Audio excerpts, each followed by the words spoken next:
It's you. It's me. What am I doing? I'm critiquing one of my own videos. Why? Because I have the Maonocaster, so I can now do that. And B, this is the worst recorded video on my channel in regards to numbers viewed. So I want to know, what the hell did I do wrong and why is it wrong? So let's have a look at the video and see where I went wrong, see if I can self-critique it. This is going to be painful for me, so bear with me. Right, Isolation Street Part 2. I'll tell you how many viewers we had at the end. So the first scene, I've done a grayscale. It's a colour video. I put a keyframe in it, turn the saturation right down, and then I think later on I put another keyframe and turn the saturation back up so it fades into colour. Let's have a look. Bit of text animation. Next episode, our team find Ian in a distressed manner. Glasses. Just see Our my glasses interviewer, there. Richard, tries to get to the bottom. Glasses shouldn't be left there. Don't leave things lying around. Good morning, Ian. What's wrong? You look stressed. Interviewer audio is too low. Yes, good morning to you. Stressed? No. Right, so straight away I can see the colour gradings off because I know for a fact my seals are white and grey, not what colour is that? That colour is it's not white. So colour gradings off again. There's a cable. Okay. So you're I think that's a cable to one of my lights. Fast forward. Yeah. Next scene. First time since the thing. Oh, that transition. I love that transition. Don't like the colour of the wallpaper there, though. So the transition, I did an electronic... I left exit scene to the left. Camera swipe to the right electronically to match the slider in the next shot. So this was not electronic. This was a slider scene here to bring into focus.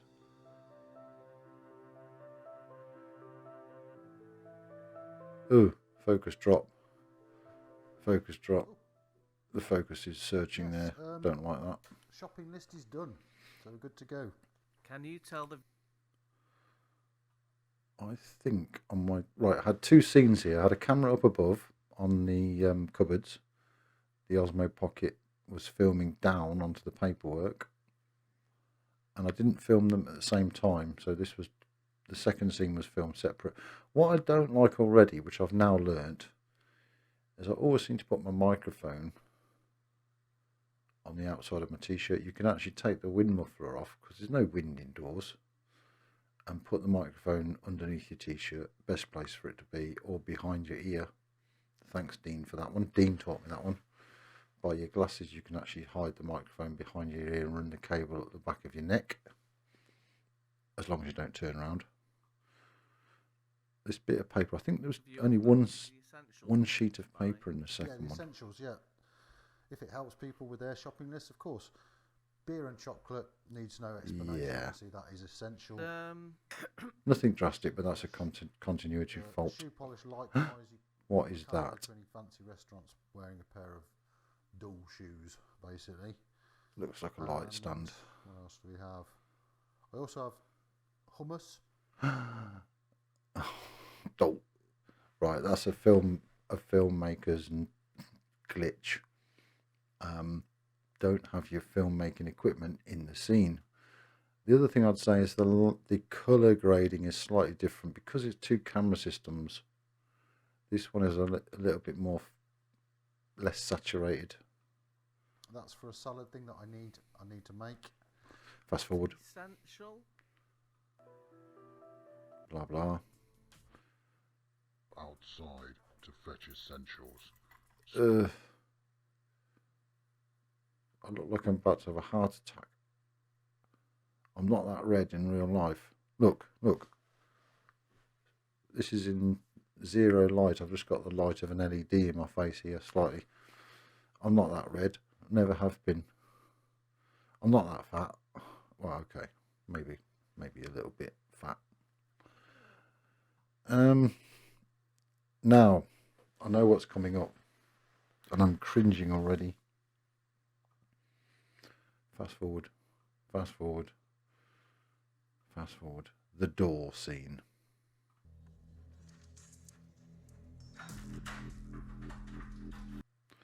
Now, I put a lot of work into this scene and I hate it. This is a stock footage door opening. This is a stock footage video of a street. Bear that one in mind. And this is self-made bacteria floating around in the outdoors. Right? I added camera blur, so as the door opens it focuses us on the rear scene, which is quite a good thing to do.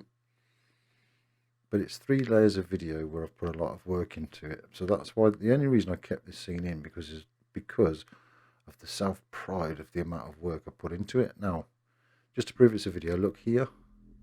See, somebody moved. You want to see that again?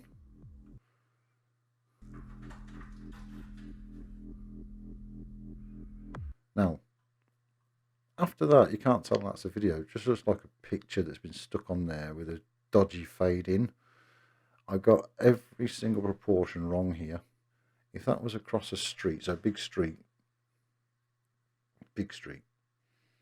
that door would be a lot smaller. The colours are wrong, and the biggest problem there is that bacteria looks horrendously comical. It's not even funny. It's that big and that obvious. What was I thinking? Oh well, it's all learning. Fast forward. What else we got? Driving too hazy. Should have altered the contrast. Should have brought the blacks out into the scene a bit more rather than it's weird to be driving. lifting the shadows. About 4 weeks plus since I've been behind. It was a GoPro though. That's again a third camera type, so GoPro 5. So not the best of cameras for filming, but I filmed from underneath my rear view camera, so I wasn't holding the camera. If you have to wear a mask to go shopping, you have to wear a mask.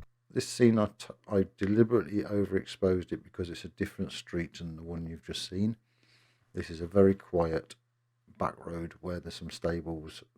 Because I'm wearing a mask, I didn't want people to see me and think, what the hell is that prat doing?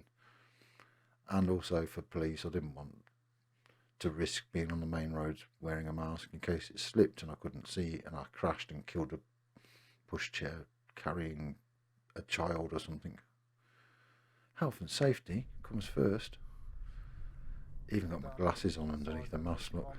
Just if I can get a trolley. Right, final scenes. Oh, Well, look at that. I'm groaning because I remember this now. I needed a car park next to a shop that was empty. An hour and a half I drove around my town from north to south, east to west to try and find an empty car park which I could film in. And could I find one? Clearly not, because that is an industrial estate. It ain't a shop. That empty car park. That tells me one thing, at least people are staying at home and isolating properly. See, I suppose, at least I'll be first. Yeah, you can see there I've got the Osmo Pocket, which was placed on the floor for 2 different shots, which meant I had to get in and out of my car and retake the shot. Colour grading is not bad. It's a bit greeny grey. Right, fast forward.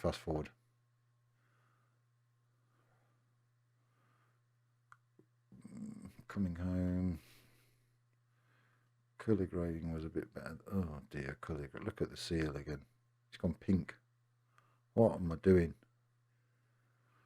Were you not allowed into the shop? No. And the other thing I can clearly see here straight away is the rule of thirds is the wrong side.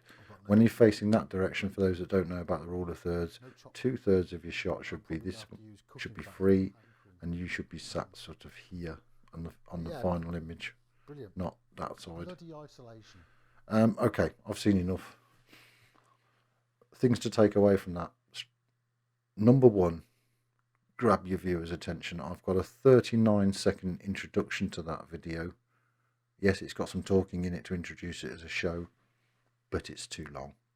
People need to have their attention grabbed within 12 to 20 seconds or they're gone. Number 2, colour grading. I won't say any more about that. I've talked about that. Don't overdo it. Small adjustments. Try and get that film look. And if you don't get it, don't publish it. Try again. Naughty me. I should have tried again. Number 3, camera types. Again, that links in with colour grading. If you can, film with the same camera type, style, sensor. I've used 3 separate cameras there, the GoPro, the Osmo Pocket, and I believe the GH5 Panasonic, which is a fabulous camera. Love it. Don't mix and match. And I think that is it. Number 4. Oh, number 4, audio. Audio I'm getting the hang of, thanks to Maonocaster. But my audio for the interviewer should have actually been louder than I was, because he's supposed to be behind the camera talking to me in a real documentary type situation. Okay, right. Guys, girls, thank you for watching. And that is me pulling myself to pieces over a video which has had 21 views since May. Not a lot, is it? And I would say estimated 12 of those is probably me, including this review, which I've had to retake twice. So you're looking at 10 views since May. Am I ashamed of putting it out there? No. Even though it was 15 hours of my life making that, it's all about learning to make mistakes and learning from your mistakes. For any filmmakers out there, it is better to get stuff out there so you can do exactly what I've done now. You can look back on it, you can find your faults, and next time you film, you'll have them in the foreground of your mind thinking, right, don't do that, don't do this. Hope that was useful. I hope that sort of you see it from my perspective in regards to filmmaking. And yeah, if you want to watch the episode, you can now watch it with all them faults in your mind. Right, listen, stay tuned. There's some more stuff coming up on my channel this month, including some very interesting interviews. And I look forward to seeing you all soon. If you haven't yet subscribed and you want to, please do. Subscriptions help my channel massively. And yeah, help me go places. Ciao for now.